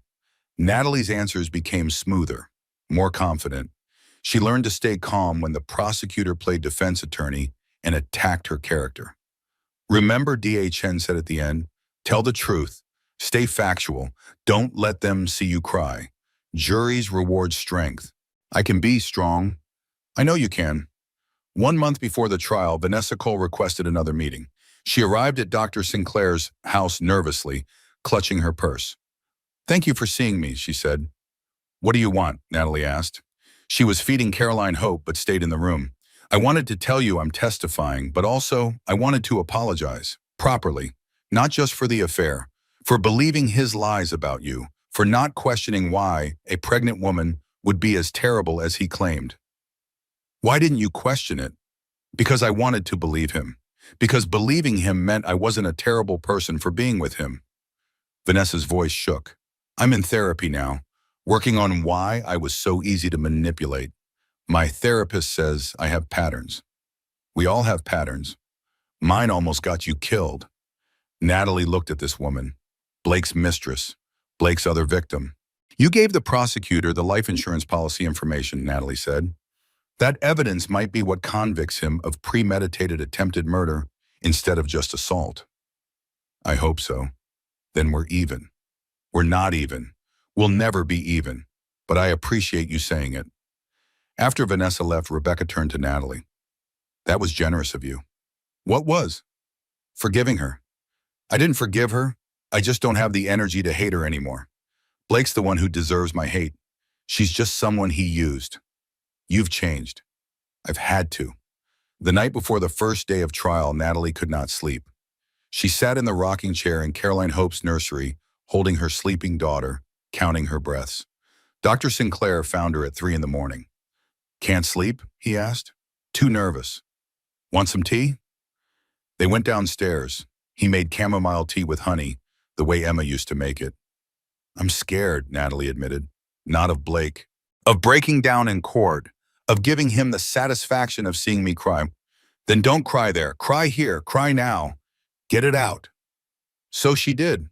She cried for the woman she used to be, for the face she lost, for the innocence that died when Blake threw that acid. She cried for Caroline Sinclair, the little girl who got lost, for Natalie Morgan, the foster kid who thought she had finally found family. She cried until she had no tears left, and then she straightened her shoulders and said, "Okay, I'm ready." Ready for what? To face him, to tell my truth, to make sure he never hurts anyone else. Dr. Sinclair raised his mug. "To courage." "To survival," Natalie corrected. They clinked mugs. Tomorrow the trial would begin. Tomorrow she would face her attacker. Tomorrow she would tell the world what Blake Warren had done. But tonight she was home, with her daughter, with her father, with people who loved her. And that was enough. The courthouse was packed with media and spectators. Natalie walked in with her head high, Dr. Sinclair on one side, Rebecca on the other. She wore a simple navy dress that Rebecca had helped her pick out. Professional, dignified, strong. She had decided not to wear makeup to cover her scars. Let the jury see what Blake had done. When Blake was led into the courtroom in his orange jumpsuit, Natalie forced herself to look at him. He looked smaller than she remembered, thinner. His hair was longer, unkempt, but his eyes were the same, cold, calculating. He looked at her and smiled slightly, like they were sharing a private joke. Natalie stared back without expression. She would not give him the satisfaction of fear. The prosecution's opening statement was powerful. D.A. Chen laid out the evidence methodically. The purchased acid, the insurance policy, the affair, the financial crimes, the premeditation. This was not a crime of passion, she told the jury. This was an execution attempt. Blake Warren planned to murder his pregnant wife for insurance money. When she survived, he fled. That is not the behavior of a man who snapped. That is the behavior of a calculated predator. Blake's lawyer, a slick defense attorney named Robert Morrison, painted a different picture. Blake Warren is a man who made mistakes, bad mistakes. But he is not a monster. He was drowning in debt. His marriage was failing. He felt trapped. In a moment of desperation, he did something terrible. But temporary insanity is real. And that's what we're dealing with here. Natalie wanted to scream, temporary insanity, as if throwing acid on your pregnant wife was just a bad day. The first witness was Mrs. Davidson, the neighbor who had called 911. "I heard screaming," she testified. "Terrible screaming, I ran outside and saw Natalie on her porch. Her face was— Mrs. Davidson's voice broke. I'm a retired nurse. I've seen a lot. But that was the worst thing I've ever seen. Next came the paramedics who had responded, the emergency room doctors, each one describing the extent of Natalie's injuries in clinical detail. The jury looked horrified. On day 2, Detective Sullivan testified about the investigation. He presented the laptop evidence, the gambling websites, the texts with Vanessa, the searches about acid attacks and prison sentences. This was purchased 3 weeks before the attack, he said, holding up receipts. Industrial-grade sulfuric acid, bought under a false name, hidden in the garage. Blake's lawyer tried to argue the purchase didn't prove intent. Detective Sullivan responded calmly, then what was it for? What possible legitimate reason would a financial consultant have for buying acid capable of dissolving human tissue? No answer. On day 3, Vanessa Cole took the stand. She was nervous, but composed. She described the affair, the lies Blake had told about Natalie, the financial records she had unknowingly helped him manipulate. He told me she was unstable, Vanessa said, that she threatened to kill herself if he left. He showed me texts supposedly from her. They were vicious, controlling. Were those texts real? Chen asked. No, I later learned he had fabricated them. Used a text spoofing app. He wanted me to hate her so I wouldn't question him. Blake's lawyer cross-examined aggressively. Ms. Cole, you were having an affair with a married man. Isn't it possible you're lying now to absolve yourself of guilt? I was having an affair. That's true. I'm guilty of that. But I didn't try to kill anyone. Blake did. You benefited from Blake's insurance plan. He told you about it, didn't he? Yes, he said after the divorce he'd have money to start over with me. I didn't know the money was contingent on Natalie dying. So you claim. I'm not claiming anything. I'm testifying to the truth. Rebecca testified next. She described years of watching Blake isolate Natalie, control her finances, gaslight her about his gambling. Natalie defended him, Rebecca said. Every time I raised concerns, she had an explanation. He's stressed, he's tired, he's worried about money. She couldn't see what I saw, that he was systematically breaking her down. Why didn't she leave? Morrison asked on cross-examination. Because abuse is insidious. It doesn't start with acid, it starts with small things, little criticisms, subtle isolation. By the time it escalates, the victim believes they deserve it. So you're saying Mrs. Warren was weak? No, I'm saying she was human. And humans want to believe the people they love won't hurt them. On day 5, it was Natalie's turn. She had been waiting for this, dreading this, preparing for this. DHN called her to the stand. Natalie walked up slowly, aware of every eye in the courtroom. She placed her hand on the Bible and swore to tell the truth. She sat down and looked directly at the jury, not at Blake, never at Blake. Ms. Sinclair, DHN began, please tell the jury about August 15th of last year, the night you were attacked. Natalie took a breath. I came home from parent-teacher conferences around 8:30. I was 6 months pregnant, tired, looking forward to putting my feet up. What happened when you entered your home? Blake was standing in the kitchen. The lights were off. I could see him in the darkness. He had a bottle in his hand. Did you recognize what was in the bottle? No, I thought it was water, or maybe alcohol. I asked him what was wrong. What did he say? He said I ruined everything, that I couldn't leave things alone, that I had to ask questions. Natalie's voice remained steady, factual. Then he threw the contents of the bottle at my face. What happened next? Pain, immediate, intense pain. Like my face was on fire, I fell to my knees. I couldn't breathe, couldn't think. All I knew was that I was dying. But you didn't die. No, I crawled to the front door. I needed help. I needed to save my baby. Your baby? I was pregnant. I'm a mother. Mothers don't give up. DHN showed the jury photos of Natalie's injuries from that night. The courtroom gasped. Some jurors covered their mouths. Ms. Sinclair, those are difficult images to look at. How did you survive? My neighbor called 911. The paramedics were incredible. The doctors saved me, and I refused to die. Why did you refuse to die? Natalie touched her stomach instinctively. Because my daughter needed me. She still needs me. Daug nodded. Let's talk about your relationship with Blake before the attack. Were there warning signs? Looking back, yes.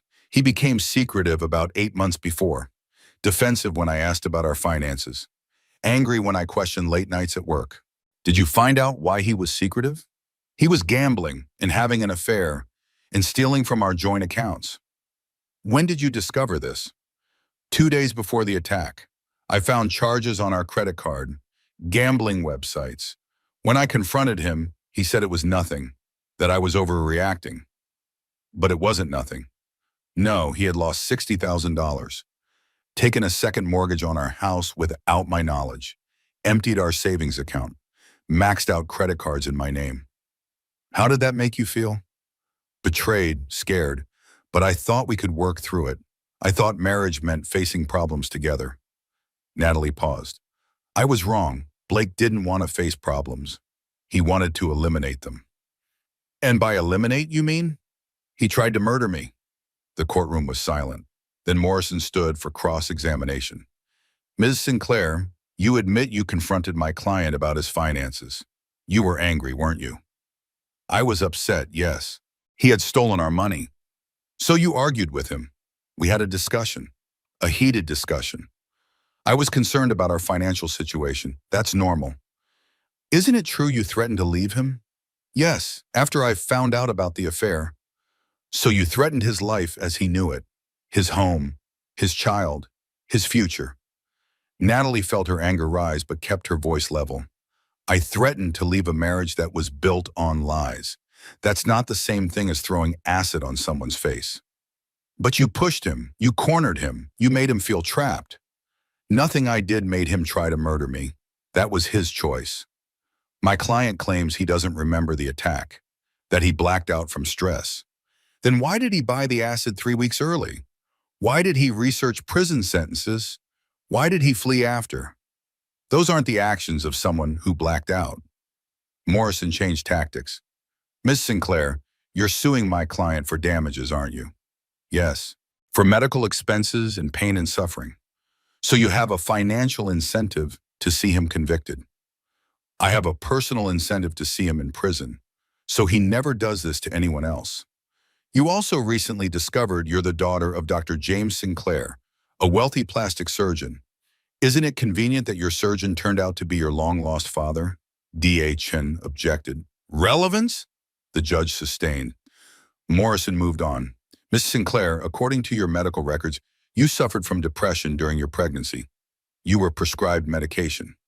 Brief prenatal depression, very common. Isn't it possible you were unstable?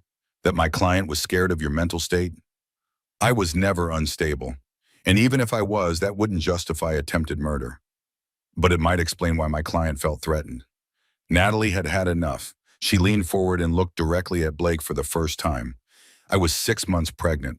I weighed 140 pounds. Blake is 6'2" and 200 pounds. If he felt threatened by me asking questions about money, he could have left. He could have gotten therapy.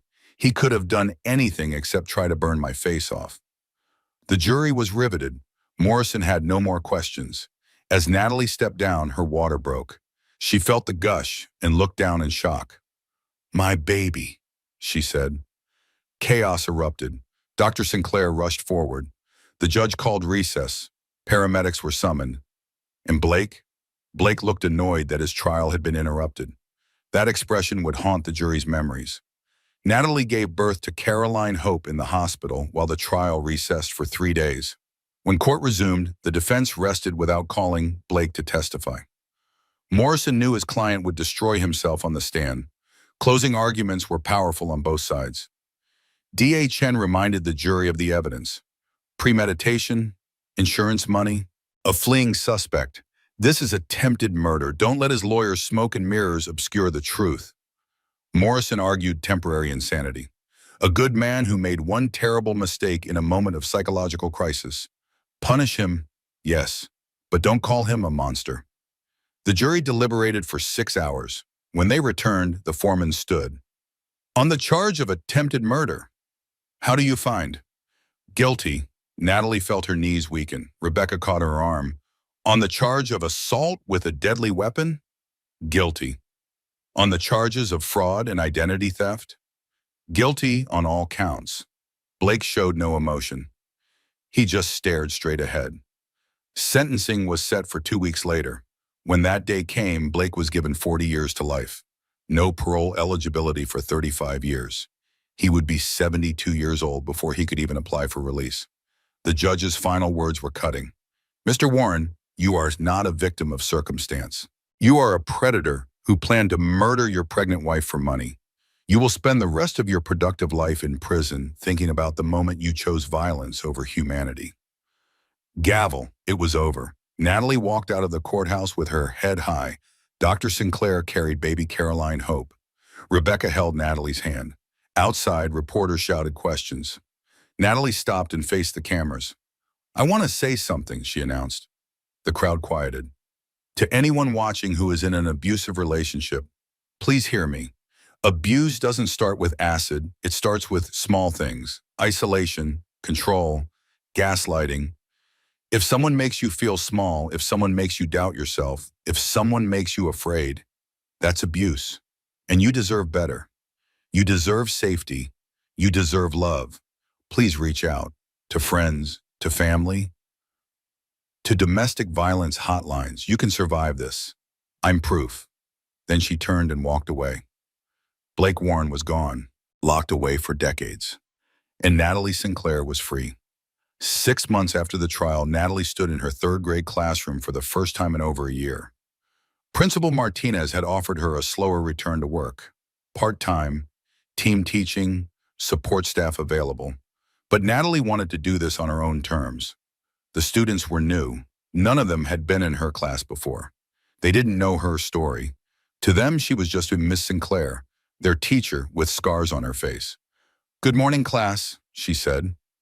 22 third graders stared at her, some with curiosity, some with the brutal honesty of children. One hand shot up, a boy named Marcus. Yes, Marcus? Ms. Sinclair, what happened to your face? The classroom went silent. The teaching assistant tensed, but Natalie smiled.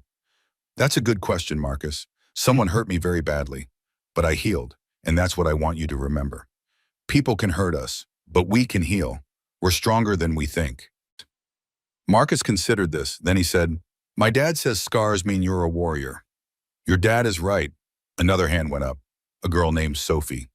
Are you going to be our teacher all year? I am. Good, Mr. Henderson was boring. The class laughed, and just like that, the tension broke.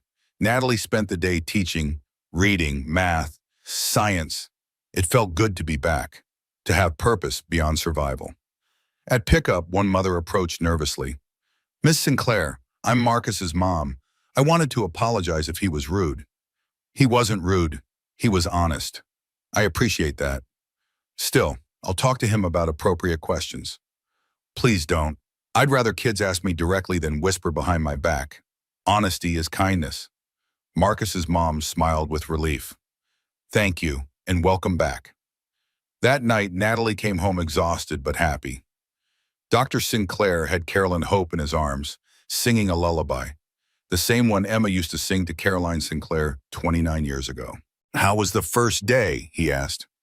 Perfect, hard, good. That's a lot of adjectives. It was a lot of day. She took her daughter and sat in the living room. Carolyn Hope was 7 months old now, sitting up, babbling, reaching for everything. Mama, Carolyn said, patting Natalie's face with chubby hands. That's right, baby. Mama. Caroline touched the scars on Natalie's cheek with innocent curiosity. Not afraid, not disgusted, just exploring. She doesn't see the scars as ugly, Dr. Sinclair observed. She doesn't know they're supposed to be ugly. To her, this is just Mama's face. That's how everyone should see them. But they don't. Some people don't, but the people who matter do. Rebecca arrived with dinner, Chinese takeout from Natalie's favorite restaurant. Celebrating your first day back, she announced. They ate on the floor, Caroline Hope sitting between them, stealing noodles and making a mess. This is nice, Natalie said. This feels like family. It is family, Rebecca replied. Chosen family, the best kind. Later, after Rebecca left and Caroline was asleep, Natalie and Dr. Sinclair sat on the porch. I got a call today, he said, from a domestic violence advocacy group. They want you to speak at their annual conference. Really?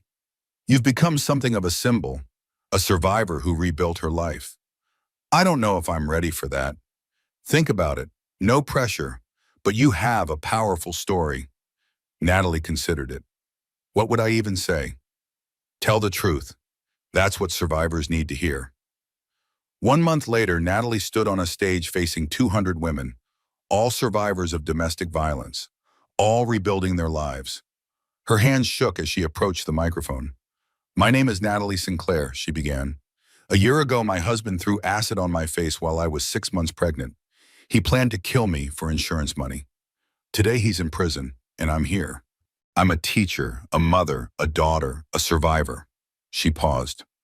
I'm not going to tell you it was easy. It wasn't. There were days I wanted to give up, days I couldn't look in the mirror, days I thought the pain would never end. But here's what I learned. Survival isn't a feeling, it's a choice. Every morning I chose to keep going, for my baby, for myself, for every woman who came before me, and every woman who will come after. If you're waiting for it to get bad enough to leave, it's already bad enough. You don't owe him another chance. You owe yourself a future. And to those of you who have already left, who are rebuilding, who are wondering if you'll ever feel whole again, you will. Maybe not the same as before, but better, stronger, more you than you've ever been. The acid took my face, but I took back my life, and that's the best revenge of all.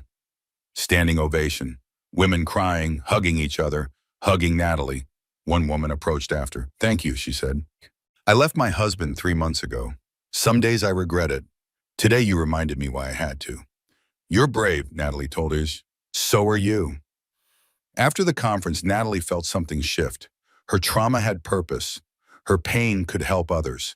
She started speaking regularly, at shelters, support groups, schools. Always the same message. You are stronger than you know. 1 year after the attack, Natalie and Dr. Sinclair visited Emma's grave. It was a small headstone in a quiet cemetery. Emma Sinclair, beloved wife and mother. Hi, Emma, Dr. Sinclair said quietly. I brought someone to meet you. Well, to meet you again. This is Caroline, our daughter. I found her. Natalie stood beside him, holding baby Caroline Hope.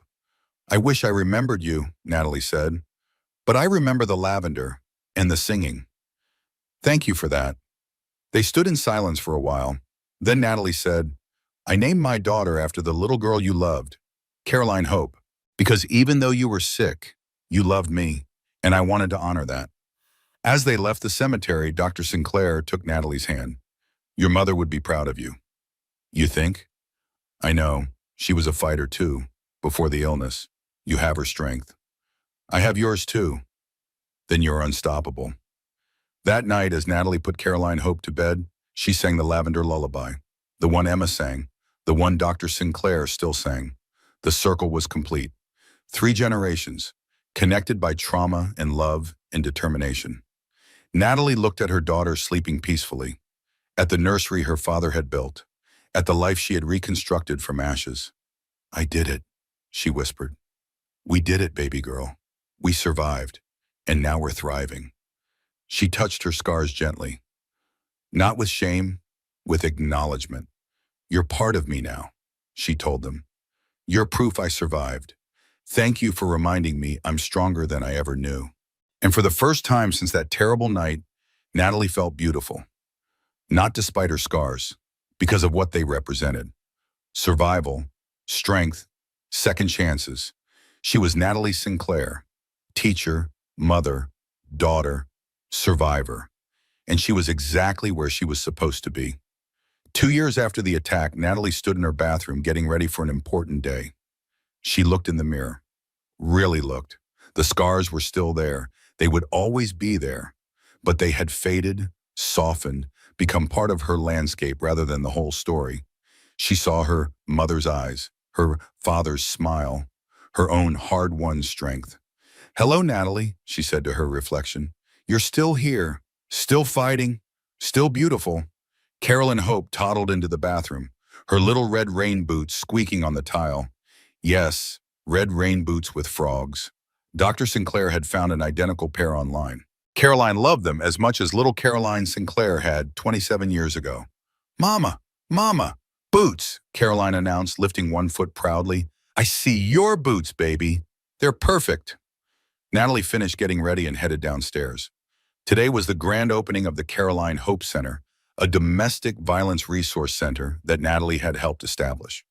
Funded partly by her settlement from Blake's insurance company and partly by donations, the center would provide emergency housing, legal aid, counseling, and job training for survivors. Dr. Sinclair was already in the kitchen making breakfast.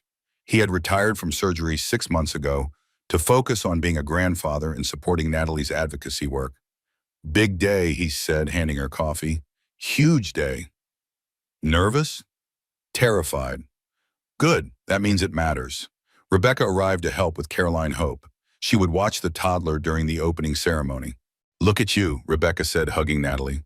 Opening a domestic violence center. Speaking to senators, changing lives. Who would have thought? Not me, Natalie admitted. 2 years ago, I thought my life was over. It wasn't over. It was just beginning. The opening ceremony was emotional. 50 women attended, all survivors, some from Natalie's speaking events, some from local shelters, all looking for hope. Natalie cut the ribbon with shaking hands. I dedicate this center to every woman who has ever been told she's worthless, she said to the crowd. You're not. You're invaluable, and you deserve safety, support, and a second chance. Welcome to the Caroline Hope Center. Your future starts here. Applause, tears, hugs. One woman approached Natalie afterwards. She was young, maybe 23, with a black eye and a toddler on her hip. I left yesterday, the woman said quietly. I have nowhere to go. Can you help me? Yes, Natalie said immediately. Come with me. She personally helped the woman get intake paperwork started, found her temporary housing, connected her with legal aid. Why are you being so nice to me? The woman asked. Because someone was nice to me when I had nowhere to go, and now I'm paying it forward. That night, exhausted but fulfilled, Natalie returned home to find Dr. Sinclair reading to Caroline Hope. Grandpa, Grandpa, more, Caroline demanded, pointing at the book. One more page, he negotiated, then bedtime.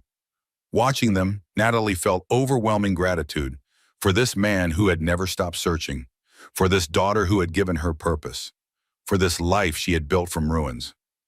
After Caroline was asleep, Natalie and Dr. Sinclair sat on the porch with wine.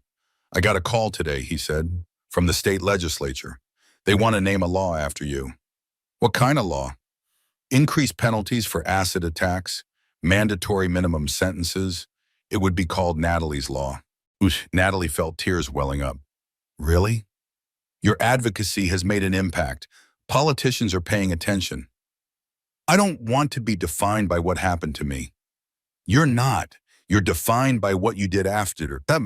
That's the difference. 3 months later, Natalie stood in the state capitol as Natalie's Law was signed into existence. Blake Warren would hate it, knowing his crime led to harsher punishments for others like him. Good. That same week, Natalie ran into Vanessa at a coffee shop. It was awkward at first. They hadn't spoken since the trial. Hi, Vanessa said nervously. Hi. Congratulations on the center. I saw it on the news. Thank you. They stood in silence. Then Vanessa said, I'm engaged to a good man this time, someone who doesn't lie. I'm happy for you. Are you, really? Natalie considered the question honestly. Yes, Blake manipulated both of us. You move forward. That takes courage. I'm still sorry for my part in everything. I know, and I've forgiven you, not because you deserve it, because I deserve peace. They parted ways, not friends, but not enemies either, just two women whose lives had been changed by the same monster.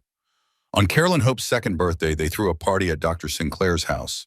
20 kids from the neighborhood, Caroline's daycare friends, Natalie's students, Rebecca, Dr. Sinclair, Grace the social worker, Detective Sullivan and his daughters, family, chosen and biological.